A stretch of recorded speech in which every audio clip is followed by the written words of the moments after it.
we're not excusing the loss, but we're giving just simple explanation for why the loss may have happened. Right. And we're giving them a little grace too, because they clearly didn't look like themselves either. No.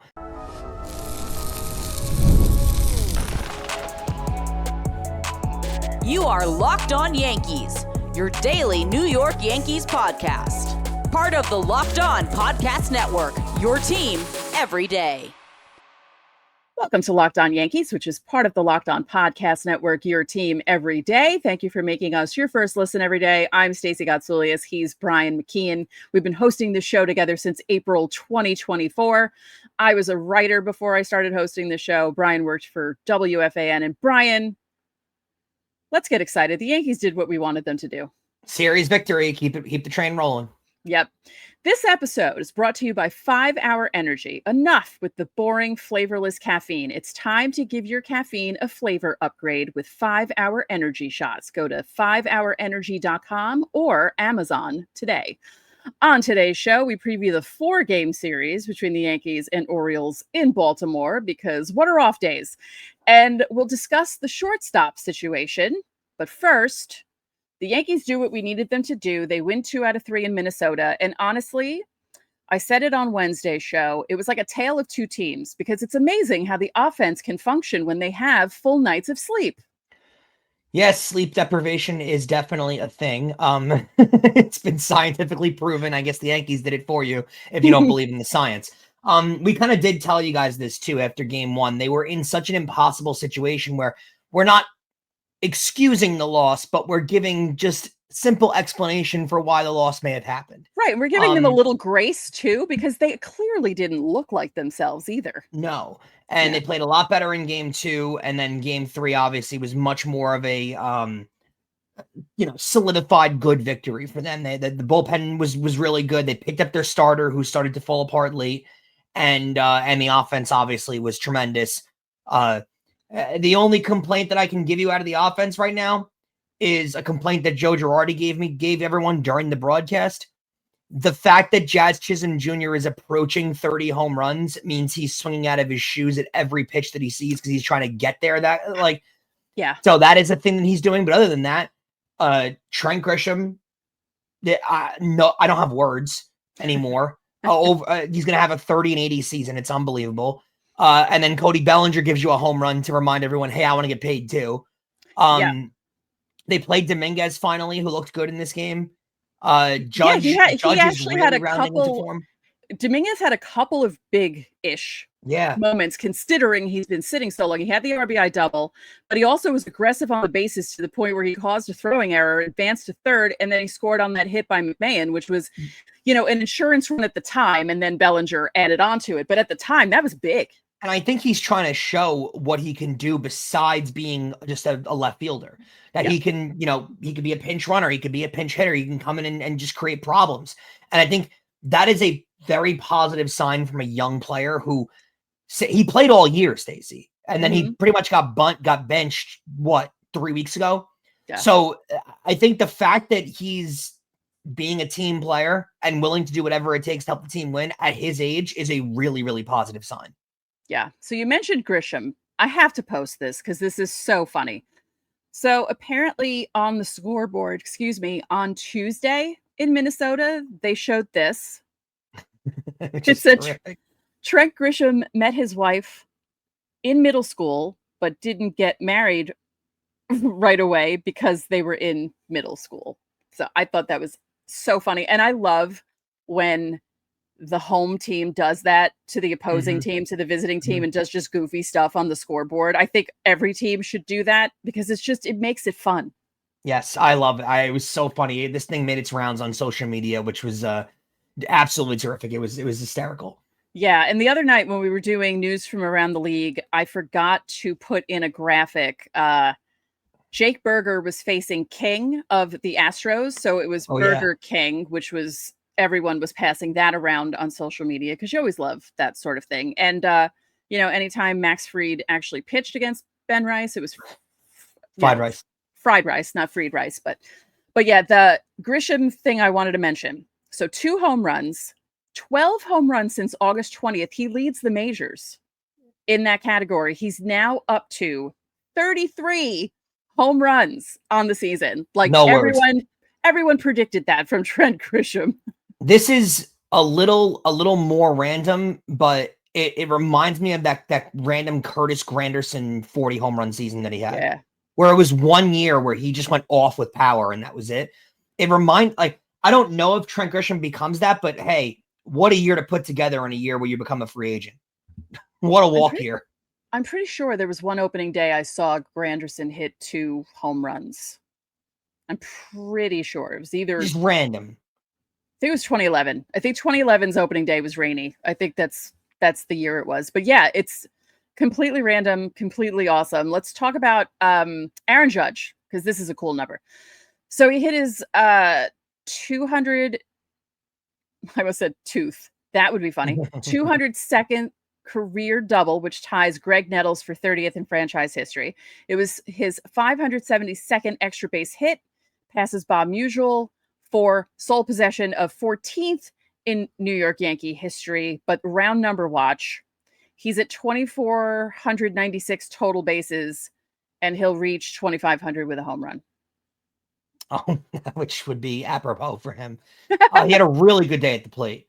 Yeah, all over.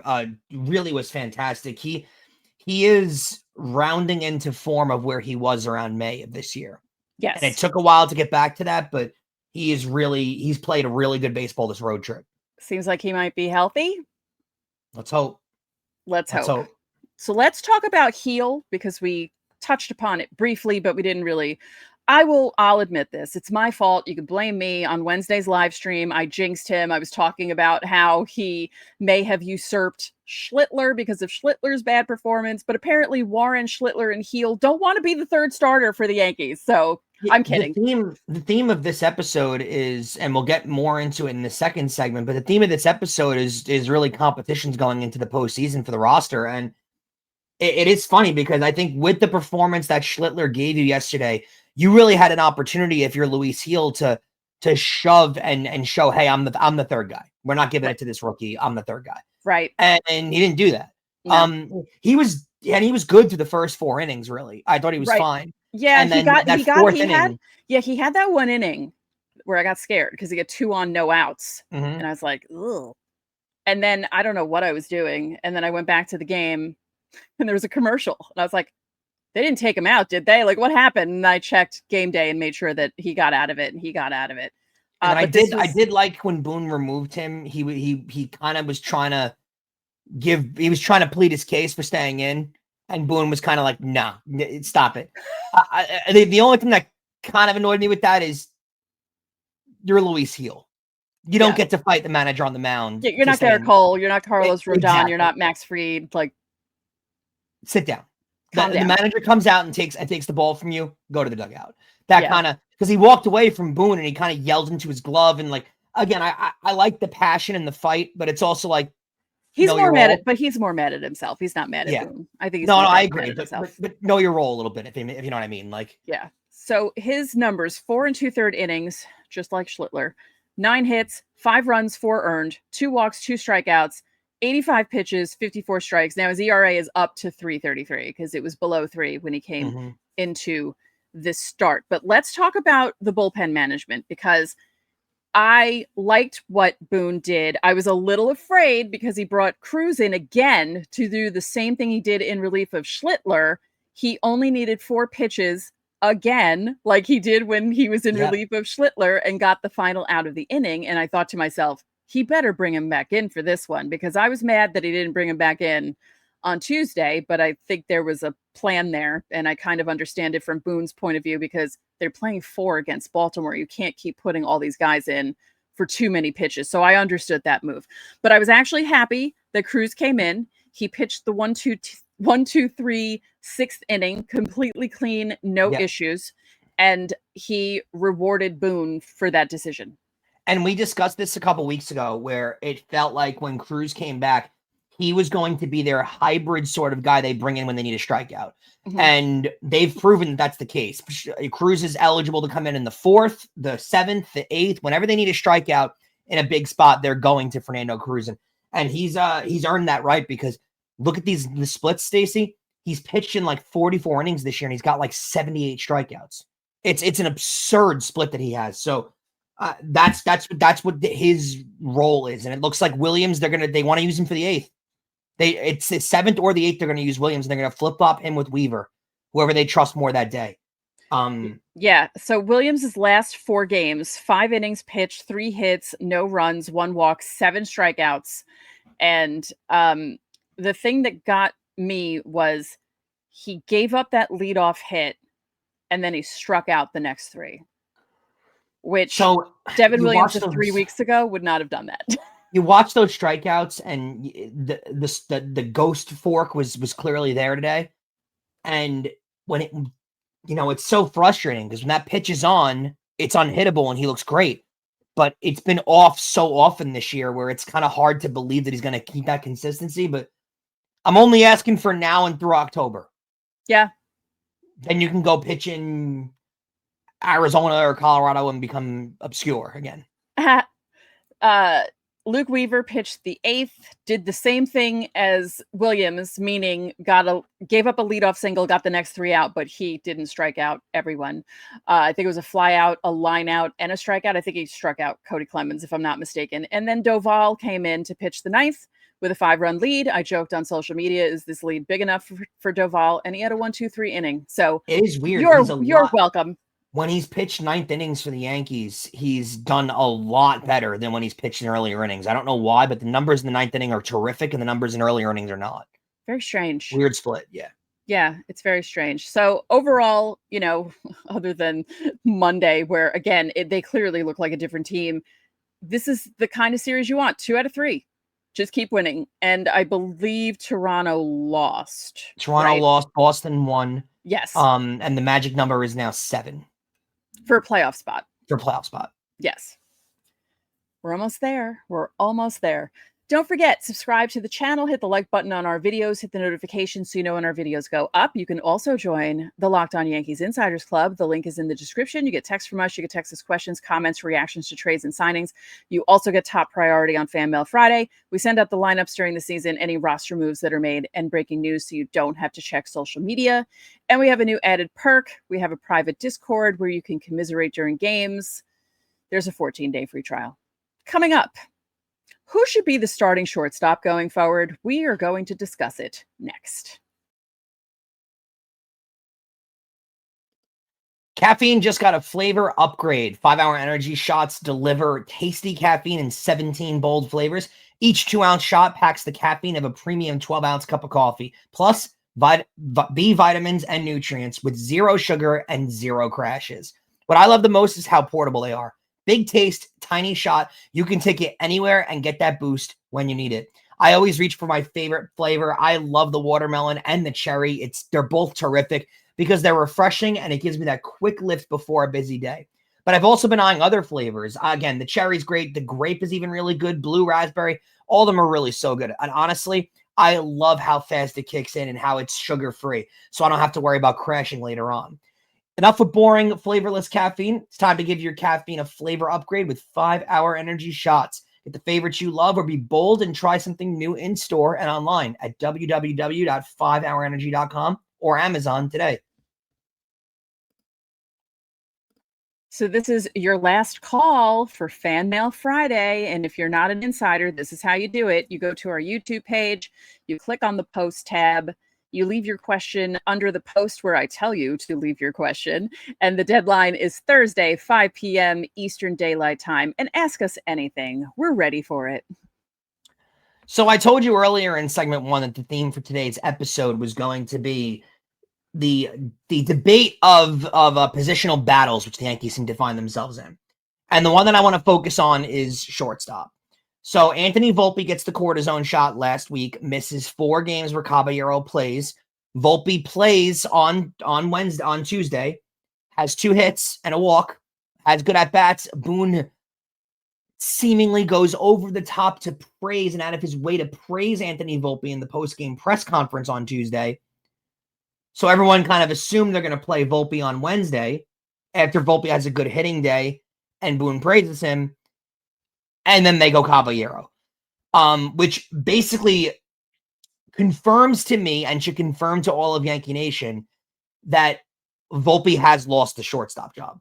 Mm. Now, it does not mean he is no longer one of the viable options at shortstop, but he is no longer the definitive starting shortstop every day, which is reasonable, called for, and quite frankly earned by Anthony Volpe. He earned his way out of that role. Yeah. I want to ask you this question before we debate what they're going to do going forward. I want to take a step a little bit ahead and ask you this before we go back in time. If for a playoff implication, because that's kind of what we're worrying about right now. Yeah. What would you go with?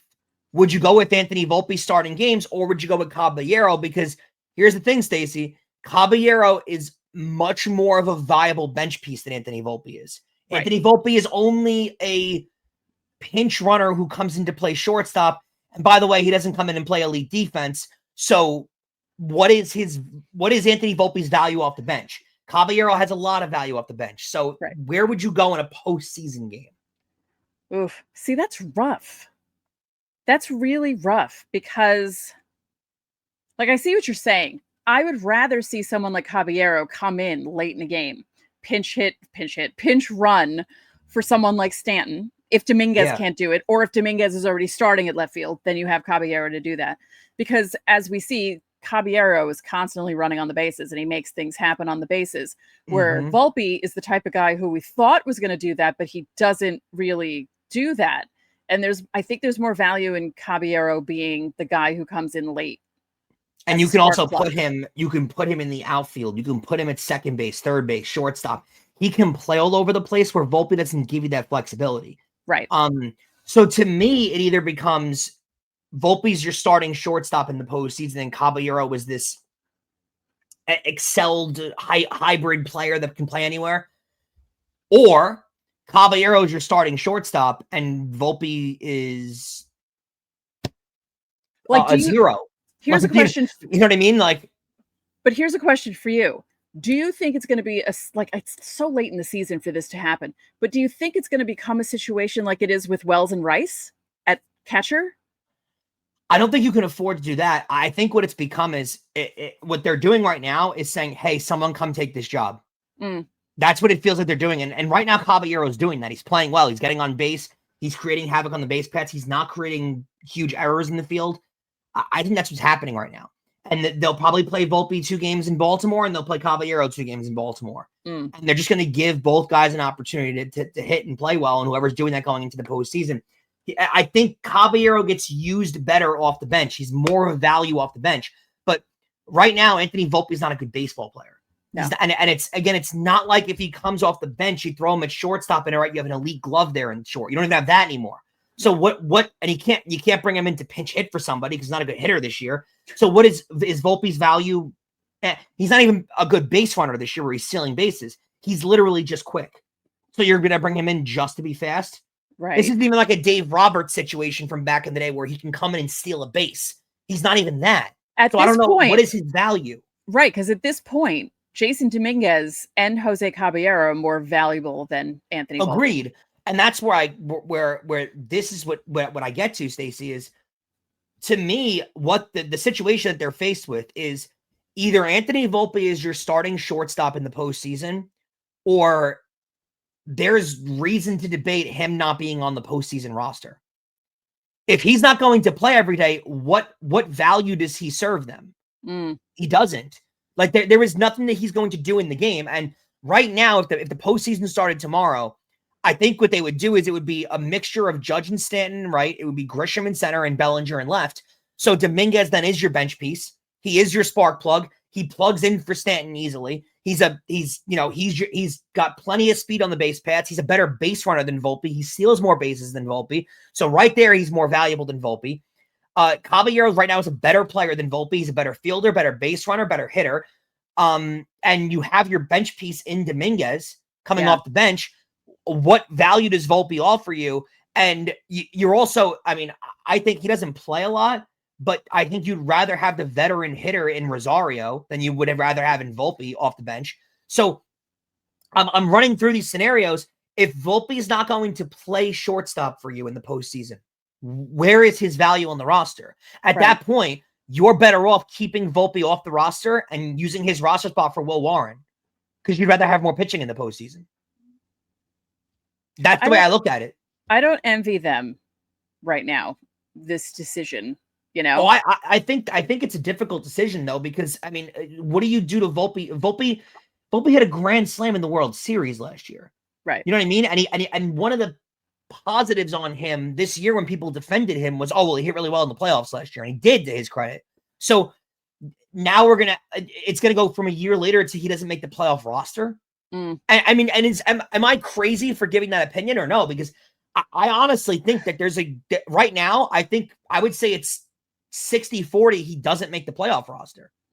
There's no room for him. And you'd rather carry an extra pitcher, especially in a wild card series. Yeah. Like you'd rather have the extra arm out there in case the game gets away from you. So, and again, with Dominguez, Dominguez wasn't a good base runner.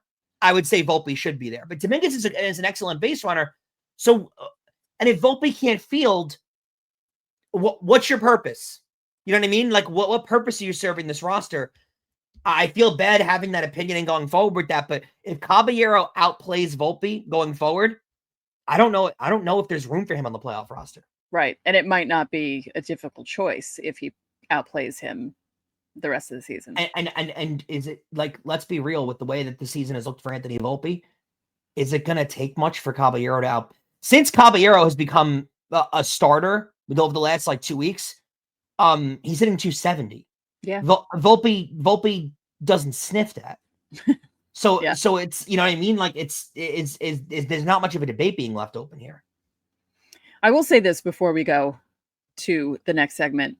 I was actually surprised after Volpe's performance on Tuesday night that he wasn't in the lineup Wednesday So was I. night. I was shocked. I thought I was shocked. Because that was the pattern this season. They'd sit him, he'd come back, he'd have a big game, and then they're like, oh, he's cured.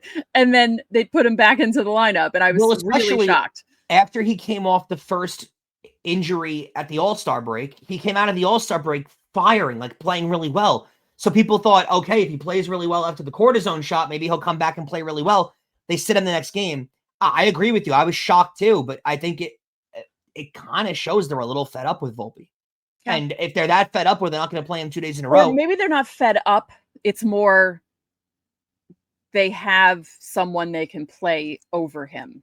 Yeah, and they trust someone more. And that's, again, that's to no one's fault but Anthony Volpe's. Yeah. Hasn't played well enough. Yep. Coming up, we'll preview the 4-game set in Baltimore against the Orioles, and we'll tell you about some news from around the league next. Most people can't name all their financial accounts or even what they're worth. And whether it's your 401ks, properties, or investments, when you don't have the full picture, you can end up leaving a lot of money on the table. And that's why there's Monarch Money. It's an all-in-one personal financial tool that brings your entire financial life together in one clean, easy-to-use interface on your laptop or your phone. Monarch does the heavy lifting for you. You can link all your accounts in minutes, see clear data visuals, get smart categorization for your spending, and finally feel in control of all your money without ever touching a spreadsheet. I don't know about you, but it's tough keeping up with the different subscriptions. And honestly, I've forgotten about some of them. Monarch helps me remember. Don't let financial opportunities slip through the cracks. Use code LOCKEDONMLB at monarchmoney.com in your browser for half off your first year. That's 50% off your first year at monarchmoney.com with code LOCKEDONMLB. Guys, not only do we cover your team every single day, but now we're giving you instant episodes after every single game. Check out the Locked On Yankees postcast. It's hosted by Jay Berman right here on the Locked On Yankees podcast feed. It also is streaming on our YouTube channel. Give rapid reaction to all the biggest moments with the Locked On Yankees postcast. So Stacey, the Yankees head into a series against the Baltimore Orioles. Now they have 7 remaining games at Baltimore. 7 of their final 10 games are against Baltimore, which is a kind of crazy stretch to end their season. I do want to give this weird kind of stat out right now. Baltimore is 56-46 since their putrid start to start the year, where they were like 16-30 something. They've really played good baseball for the last 2/3 of the year. So they're not a pushover as much as their record may seem like they are. And I do think Baltimore is going to have a little pep in their step to try and put sour grapes on the Yankees season. So I would not take them lightly going forward. No, certainly not. And when you look at some of the numbers of the people who were starting for Baltimore, especially on Friday and Sunday, it's not going to be easy for the Yankees to play Not against at them. all. Can we Not at all. discuss Thursday night? Because I was joking about this with my brother. And I said, why on earth are the Yankees and Orioles playing a Fox Thursday night game in September when the Orioles are so bad? They can't flex them out of this like they do for other sports, where if a team is not doing that great, they're like, all right, let's maybe put another matchup in here. And you're killing them schedule-wise because, I mean, this is the second straight series where they're playing a night game going into another series. Into another city 2 hours away. It's not fair. It's not fair. No, it's So, not. We'll see how they look on Thursday night. Hopefully Max Fried will be okay. 17-5, 3.03 ERA. Just if I told you in April that Max Fried would be 17-5 with a 3.03 ERA, would you look at me like side-eyed? Yeah. Probably, yeah, with an ERA that low. I don't think I was expecting that. I also wasn't expecting him to have to be the ace this year either. So True. The Max Fried signing has certainly worked itself out. Yes. A Definitely. lot. He'll go up against Abe Povich, by the way. Great baseball name. It sounds like an old school baseball name, by the way. Yes. Abe Povich. Cade. I don't know. That feels like a new name. Cade is a modern name. Yeah. Cade is a modern day name. Yeah. 3-7, 5.05 ERA, and by the way, too, a Fox game on a Thursday. Yeah, like why do I have to deal with John Smoltz again? Ugh. Friday it'll be a 7:05 game on Will Warren goes 8-7 with a 4.44 ERA up against Trevor Rogers, who's 8-2 with a 1.43. Saturday will be 7:05 because God forbid we give him an afternoon game. That'll be a yes game as well. Carlos Rodon 16-9 with a 3.11 ERA going up against Tomoyuki Sagano. I got it right that time. 10-8 with a 4.39, and then Sunday, there's your afternoon spot. 1:05 on Cam Schlittler, 3-3 with a 3.41 against Kyle Bradish with a 1-1 2.45. That Sunday game is before their last off day of the year on Monday. Yes, that'll be their last off day. They finally have an off day. Yes, and then they'll be home for last 6 games of the season. Yeah. So there you go. That is, again, don't take Baltimore lightly.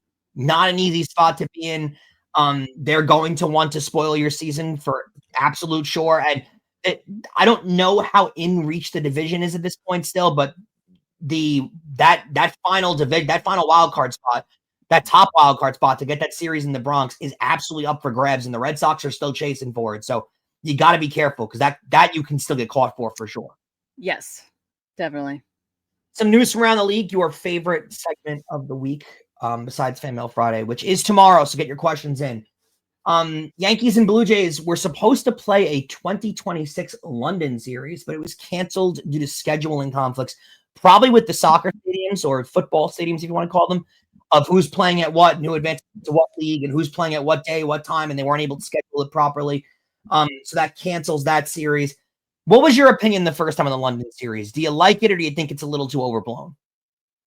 Well, that first series that the Yankees played when they played the Red Sox, they scored like 8 million runs. Yeah, the walls were not deep enough and the ball flew out of that park. So it was wild watching that. I was like, are they going to score like 30 each? You got to do something about that. But I like when they go to different places like that. I think it's well, they're supposed to do Paris next year. That was the tentative report. They're supposed to play the Dodgers in Paris the next season, 2027. So that one I think is cool. Trying to branch out a little bit, but the London one, it's fun, but it's also a little gimmicky. It is, and I don't know how much they really care. From what I heard, the majority of people in the stands were Americans that thought it was cool to do a trip to go out to London to go watch baseball. It didn't actually bring the British fan in, so which I think is the point. Well, yeah, I mean, Americans were buying up the tickets. I knew a bunch of people who took the trip out there that first series. But baseball is catching on in the UK and especially in England. I mean, our Locked On Marlins host before this one that we have now, Peter, was British and did the show, and he picked the Marlins to be his baseball team because I guess he didn't know better. I guess 'Cause, that works, right? Like right when you're from another country and you're not familiar with a sport and you just I wasn't familiar with Premier League soccer, so I just picked Arsenal randomly like 12 years ago. I didn't know what I was doing. Not terrible. Not Not terrible terrible. choice. Right, but not great, but not terrible. So. I wanted to bring this up before I get to the rest of the news in the league, Stacey. If you guys are on the internet, which I'm sure most of you are where you're watching this show, you may be aware of two people named Harper and Aiden who have an account online where they make funny videos and spoofy videos, and they're very funny. Well, I found out recently that they are massive Locked On Yankees fans, like all of you that are watching right now. They are doing a stand-up comedy show on the 29th of September on Monday at the Pit Loft in New York City. Tickets are available online. You can find it in their bios online. I will be there at the show, hanging out with Harper and Aiden afterwards, hopefully. So if you do find their videos online, they are massive Locked On Yankees fans. We're very happy, and we are massive fans of theirs too. So go check out their show or their account because they are very funny. Moving on to news around the league, Stacey, continuing. Tarek Skubal, after he scared the entire Midwest of America and the Detroit metro area, he will be making his start on Thursday. You wrote in the rundown, if we lift the curtain here, that they dodged a bullet. They certainly did because, full disclosure, I don't love the Tigers going forward this year. I honestly don't, especially in the postseason. They feel like that team this year that's been playing with their food for the last 3 or 4 months, and they're just not ready for the playoffs.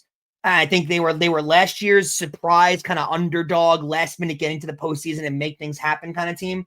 Yeah. And this just feels like different this year. So I don't love them going forward. But Skubal would have ended everything if he got hurt. They would have been no point to the rest of their season. Speaking of a team who does have no point to the rest of their season because of an injury, the Houston Astros. So Yordan Alvarez, we discussed it the other day, had the ankle turned at home plate. His ankle went in the direction that ankles don't go. And the Astros are reporting that it is considered significant.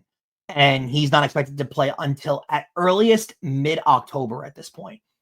So he's not coming back anytime soon. He's not saving them in the postseason. I asked you this, and I want to know if your opinion changed. Astros, making it or no? I think they'll squeak in. Fascinating. They'll be annoying and squeak in. I feel like it's mainly because no one else seems to want to take that final right. spot. No one wants to take it. Kansas City doesn't want to take it. Texas doesn't want to take it. Cleveland's trying, I think. I think they're trying a little more.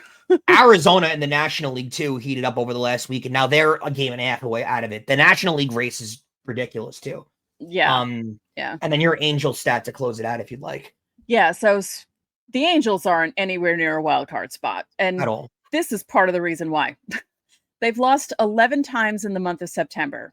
They've lost 7 of those games by 5 or more runs, and they've been outscored by 44 runs in 16 games. Yep, they're booking their golf reservations and their resort reservations in the Caribbean at this point. And I already mentioned this, but I'd like to say it again. I said it on Wednesday's show, but it was a live stream, and in case you missed it and didn't hear me say this, Mike Trout is 1 for 15 with a home run in the playoffs in his career because he only played in 1 series. Joe Blanton is 1 for 15 with a home run in his career in the playoffs. Not what you want. No. Not what you want. It's not what you want. All right, well, thank you for making Locked On Yankees your first listen today. For your second listen, find the all-new Locked On MLB Game Night, every game, every night, until a World Series champion is crowned. Get local analysis on a national scale. Find MLB Game Night on Locked On MLB on YouTube or wherever you listen to your podcasts. So that'll do it for this edition of Locked On Yankees. I'm Stacey Gotsoulias. And I'm Brian McKeon. We'll catch you guys tomorrow.